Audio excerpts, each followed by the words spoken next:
வணக்கம். போன முறை நம்ம பிரித்தியங்கரா உருவான வரலாறை பார்த்தோம். இந்த முறை பிரித்தியங்கராவோட மகிமையை பார்க்க போறோம். பிரித்தியங்கரா பூஜை பண்றவங்களுக்காக பிரித்தியங்கரா நவக்கிரக ரூபினியாவே வடிவெடுத்து நவக்கிரகத்துல ஏற்படுற கெடுதிகள் எல்லாம் இல்லாமாக்கி ஐஸ்வர்யங்களை கொடுத்து நேர்மையான புத்தியை கொடுத்து முத்தியை கொடுப்பாங்க. அதனால அவங்களுக்கு நவக்கிரக ரூபினின்னு பேர் உண்டு. இந்த நவக்கிரக ரூபினின்னு பேருக்கு உண்டான மாதிரியே அவங்க முழுதும் நமக்கு அந்த கெடுதியில இருந்து காப்பாத்துவாங்க. இந்த பூஜைக்குரிய முறை ஞாயிற்றுக்கிழமை காலையில இல்லைன்னா இரவு 10 மணிக்கு மேல எள்ளும் புஷ்பம்னா எள் பூல அவங்களுக்கு பூஜை பண்ணி நைவேத்தியம் பண்ணி நம்ம சாமி கும்பிட்டு வந்தோம்னா நவக்கிரக கோளாறு நமக்கு வரவே வராது. அதுக்கு பிறகு பிரித்தியங்கரா குங்கும பிரியை.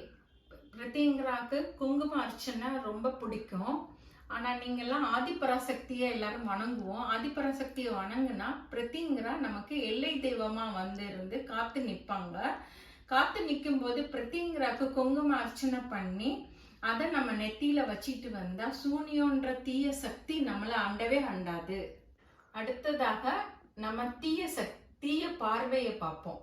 மக்களோட முன்னேற்றம், சாதாரண ஒரு மக்கள் கூட தன்னை வருத்தி உழைச்சி முன்னுக்கு வரும்போது அந்த தீய பார்வையினால நோய் நொடினால அவதிப்பட்டு கஷ்டப்படுறாங்க. அந்த நோய் நொடியோ தீய பார்வையோ நம்ம மேல படக்கூடாதுன்னா பிரித்தியங்கோட மிளகாய் யாகத்துல கலந்துக்கிட்டு மிளகாவை அதை நான் உங்க கையாலேயே அதுல போட்டு நீங்க வணங்கி வரும்போது இந்த தீய சக்தி தீய பார்வையெல்லாம் உங்களை அண்டாம உங்களை காத்து நிற்பாங்க பிரித்தியங்கரா தேவி.